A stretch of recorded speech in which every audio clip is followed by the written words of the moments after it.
the Premier League. Harry, the biggest shock of the day was a change of formation, which we just weren't expecting. And for the first time ever, four at the back.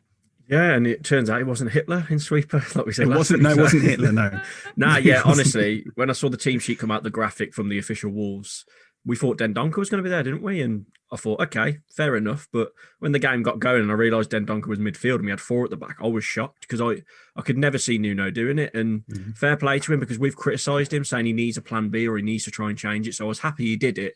Yes, we looked shaky at times with four at the back, we did, but we had 20 shots in the whole game. So I think that's the most shots we've had in God knows how long. So it kind of worked, but also defensively, it was a bit shaky, wasn't it? But I'm glad he did it.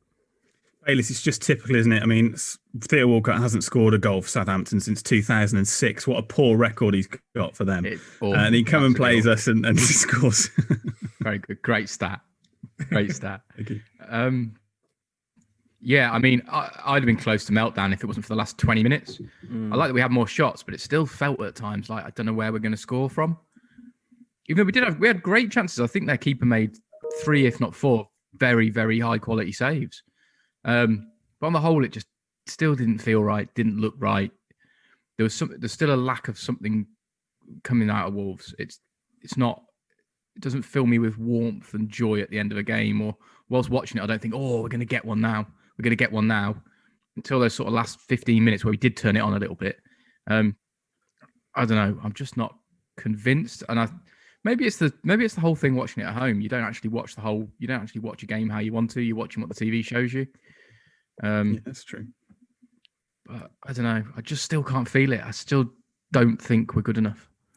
Jack, in terms of the game itself, I mean, we saw parts of Kilman's game where maybe his inexperience came into it, but he made some great tackles in there as well. Yeah, it was also weird the way that sort of Kilman played on the right and Body played on the left, and then they changed it at half time, which I think must be down to originally Nuno didn't want to play Ait-Nouri and Kilman together on the same side. I'm guessing because they've got very little experience between the pair of them, really. But I didn't like the formation as a whole. I'm not singling out any individual really from the defence, but there were just gaps there which don't usually appear. And I'm guessing obviously that's because of the extra man that's usually there and Cody filling in those spaces. I didn't like the formation that much, to be honest. Granted, we apparently created a few shots, but I thought we were pretty poor, to be honest. And again, we're not very clinical. We're not a very clinical side. You know that. We have to have twice as many shots on target to be able to actually score a goal compared to other teams. But yeah, I didn't really like the formation, and I didn't really like the performance up until probably Neto came on. I think he came on and changed the game, really. And then we looked good, but we looked good for the last 15, 20 minutes out of the match. And it's just not good enough again. The performance wasn't the finished article. And maybe I'm getting a bit too carried away because we're playing a team that's, right at the top of the league and started really well. But that game, particularly judging on the last few minutes, I mean, they were time wasting for a point at the end. So that goes to show that we had the players there to beat them and the talent on the pitch to beat them, but just didn't take the opportunity. And it's a bit just disappointing. Harry, the most shots on target since we've been promoted to the Premier League, which I think says it all. Jack mentioned a lack of clinical finishing. What's happened to Jimenez? God, he didn't turn up, did he, till he hit the post for the Neto's goal? He didn't get much service, which, like you say, 20 shots, but I agree with Jack, it didn't feel like that, did it? Especially first half. Yes, we had that Dendoncker chance and that header from Podence, that's about it. A few good saves from McCarthy, but he did make some good saves too. Yeah, he did. And obviously Walcott and I think Armstrong put one just wide. So first off, we could have been 1-0 down, or we could have been like 1-1, but it felt like we weren't committing enough bodies forward. And when we did, we weren't using the ball right. Like Jimenez hardly got a look in until we went 1-0 down. And he took his header well, didn't he? Even though it was offside. So he can do it. But like Bayliss said, if it weren't for the last 15 to 20 minutes, we'd have been sat here like, Jesus Christ, what is going on? But it's so obvious, isn't it? When Jimenez plays well, when Jimenez scores goals, it's when Wolves attack with pace and get round the back. Because it frees up channels, it frees up gaps of space. And Jimenez does what he does as a natural born striker, fills the gaps, gets the ball, puts it in. Great with his head. We haven't done it. We got round the back once, I think, for watching that game. Maybe in the last 15 minutes, I was a bit jaded because I was focused on us trying to score more than watching the game. But to that point, we got round the back once and then we created a chance. We just don't do We don't seem to do the simple things to create good scoring chances. Starting place for Adama Traore, Jack. Is he starting to believe the paper hype? Because, I mean, on one hand, you're thinking, is he having an impact? But on the second hand, the amount of times he was fouled, how there weren't more cards in that game, I'll never know. The weird thing that I didn't quite get is that the amount of fouls, I know obviously we look at it with bias towards Wolves, but was it Mariner booked 2 of ours for their first offence? Granted, they weren't the best tackles, and there was numerous fouls. Well, Traore was one of them. Traore. Was one of them got booked. Particularly, the first one was 6 minutes in. 6 minutes in. And there was a pullback as well, wasn't it? So you think usually that's a yellow card, regardless of minute when you're pulling someone back like that. But he just waved him away. So I wasn't overly convinced with that, but that could just be bias. Traore did all right. He's always a bit of a threat, isn't he? But it wasn't overly convincing when you're saying this guy needs to start. But then again, kind of what Dan said earlier, the commentators, they just love him, don't they? And everything he does, are like, oh, that's brilliant from Traore. Love Traore. So you're thinking now, is this actually am I being sort of swayed by what I'm hearing rather than what I'm seeing? Because every time he does something good, they're just Jack, over him. I think I found a good comparison for Traore. It came out whilst we were doing the away perspective, which we'll get to shortly for the Arsenal game. He is the Deontay Wilder of footballers. He is the bronze bomber of football. Honestly, hear me out. You have to be good for 90 minutes against Traore. He only has to be good for about 12 seconds and you're in and it's a goal. Good. Yeah, maybe. He can knock you out. He can knock you out a game very quickly, and that's why I like him. I think with Traore, it's a bit like the Neves effect from last year, where all the pundits just go off his reputation and just instantly have in their head he's a brilliant. So they're just going to keep saying he's brilliant. Where if there was a Wolves fan and watched him all the time the last few months, they'll know he's only got one. His last assist was like the end of last year. He hasn't scored since last December.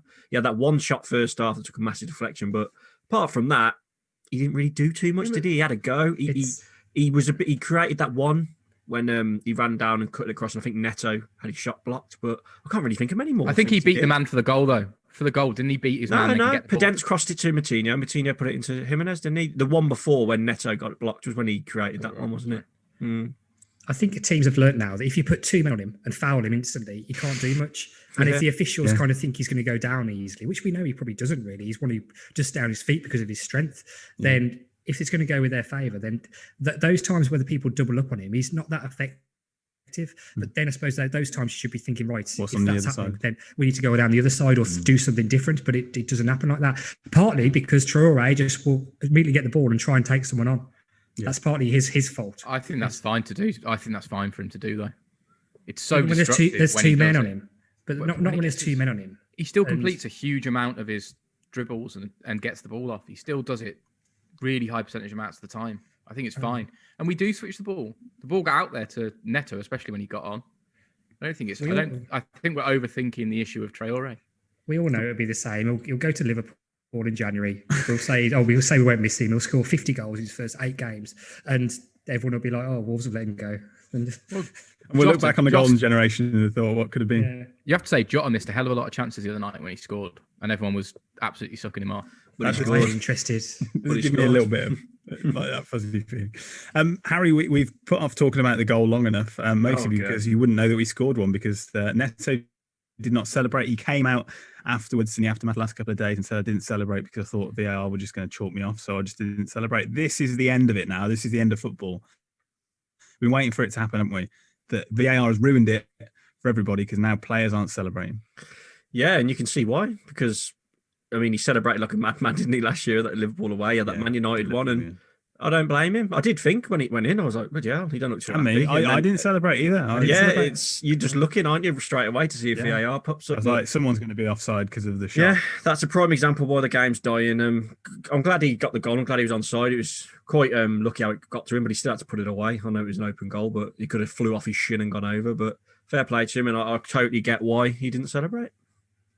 How do you solve a problem like Marcel, Jack? It's not in there. We were talking about the inexperience of Kilman and Ait-Nouri on that left-hand side. There's no one really more experienced in that squad than Marcel. Is he just not fit yet? Does he not fancy it in the system, playing as a wing-back?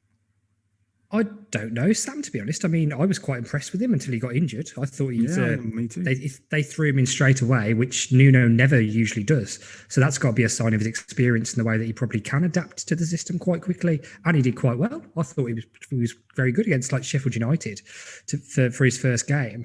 So I don't know, but maybe Nuno sees the other options of the longer term, wants to give him some minutes where he can.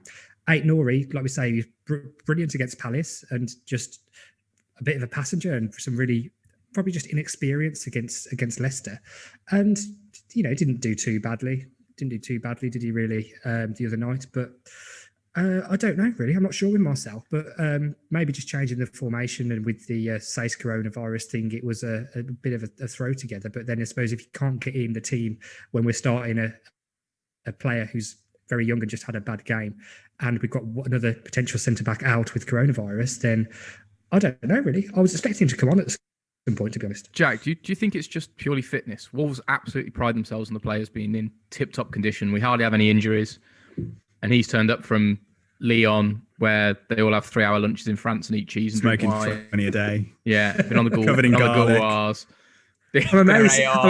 Stitching his stripy top. I'm amazed we got like through the Maradona part without being that racist. And then as soon as someone mentions France, it's free game. Well, I've got to free it on the French. But no, a genuine serious point. Is he just not fit enough for Wolves at the moment? Has he got? Do you think Nuno's saying to him, right, you've got to get yourself up to our levels? And he clearly, he played a game, he took a knock, couldn't carry on. So, well, yes, the reason. What good is a player that plays 20 minutes and then you have to waste a sub? No, good point. That Bring reminds in me of 5 Paul subs. Ince back in the day. Do you remember that? He always used to start the game. He'd be off before you sat down. Pull his hammy. Jean Moutinho, Harry, what do you think of his impact? I've got some stats around his game to read out, but I just want to know first whether it marries up with what you remember of him. I thought he was good. Obviously, he hasn't been in. He was pivotal in the equaliser. He drove forward, made the pass to Jimenez, and yeah, he's obviously struggled, hasn't he, of late? He hasn't been in, and I like him. Like when he's on it, he's one of our best He was players. the best player on the pitch. I thought, he's contender for the man of the match for me. I thought he had a good game.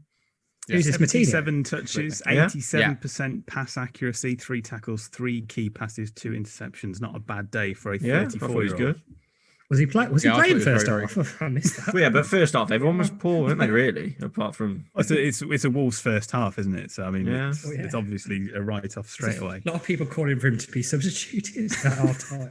he was good second half, like a lot of others. But I think we've got to talk about the elephant, Semedo, on the goal. Obviously, he's fallen asleep. Ait-Nouri was quite weak as well. And I was really surprised Kilman was playing because obviously his dad passed away in the week. Yeah. But with Sace being off with COVID-19, I think he kind of had to. So he struggled a bit on that goal. And defensively, it was woeful because he blocked the first one. Then they had a second dig at it. And obviously, Semedo just didn't even look over his shoulder and Walcott puts it away. But all round that first goal defensively, if they keep defending like that, we've got a lot to worry about if that back four plays again, if they defend like that. Because Walcott straight after as well, when he got through and it was 1-0, how he didn't put that away to make it 2, I'll never know. He got away with that Thankfully, one. it was Theo Walcott. Yeah. That's what for that goal, Ait-Nouri, man. He's just it wasn't a foul, was it? I've watched it back a few he's just times. weak. I thought he's looking for a foul. And if you're looking for a foul and you don't get it, just get up and try and defend because they've got a man over then against basically what's usually a backward 5. They've got an extra man straight away. So there's three defenders there because you're lying on the floor looking for a foul that's not going to be given. And stuff like that just annoys me. You can just see that that's where teams are going to target. He's very young, probably naive in some areas, especially in the Premier League. It's a tough place to play your football, and he is going to be exposed. And on the other side, we've got absolute dog shit. So it's just a real struggle at the moment. It was annoying as well because their first cross attempt just hit Kilman, but it didn't go out of play, didn't it? So if that had just bounced off him and gone for a corner, But it doesn't matter. It doesn't matter if you leave your man. If you're within 3 yards of your man and he has a tap in at the back post for an open goal, you're a disgrace. Go and play in the park on a Sunday afternoon when you're allowed to. It's a shame, really, because Semedo, apart from that, had a good game, I thought. Apart from that, it was a howler. You can't be doing that. If that was Doherty last year, we'd have given him absolute pelters. So, Let's end on a positive for the Southampton match. Harry, start with you. I think you've already mentioned him as the possible man of the match contender. Who are you going to go with? Yeah, I'll stick with Matinho, but what I do want to say as well, because we were always really negative lately, which we can't help because it's what we're watching. But at the end of the day, against Southampton, a 1-1 draw is a decent point. I know it's disappointing in the first half and we could have won it, but sorry if everyone's listening to this now trying to pull their hair out because we've been a bit negative. It is a good draw against Southampton, but we just want to improve. Yeah, Matinho is my man of the match. Jack? I don't particularly think it's a good draw against Southampton, particularly when you look at the when we went balance of 1-0 play down, and mate, I thought we were going to lose, honestly. Yeah, So, that's great, but we shouldn't have from gone 1-0 there- down, should we? We should have taken a chance and kicked on and won that game. But what worries me is the fixture list, and it looks tough. Well, doesn't December it, looks going awful, forwards? doesn't it? So we need to get some points on the board now, really. But a man of the match, Neto, it was rubbish until he came on. Yeah, good shout. Bayliss? Tomato man management? Yeah, there is positives to take. It's just hard watching at the moment. I think the It last is a 20 bit, minutes yeah, was a lot better. Yeah. But the game opened up massively in the second half, which I think helped us a little bit, and then we bloody went and conceded. And the match, Theo Walcott. Sabino. Alex McCarthy, 100%. Oh, yeah, good shout. Southampton keeper. I think, yeah, You pull I off think some they're wilders. world class. How does he not get a look in with England when we got bloody Well, Jordan Pickford. Pickford, the world's greatest goalkeeper. T-Rex arms. God. can't catch? I mean, cold? to be fair, he's probably so crap because he's so sexually frustrated because he just can't reach with his little, no, I don't know. Let's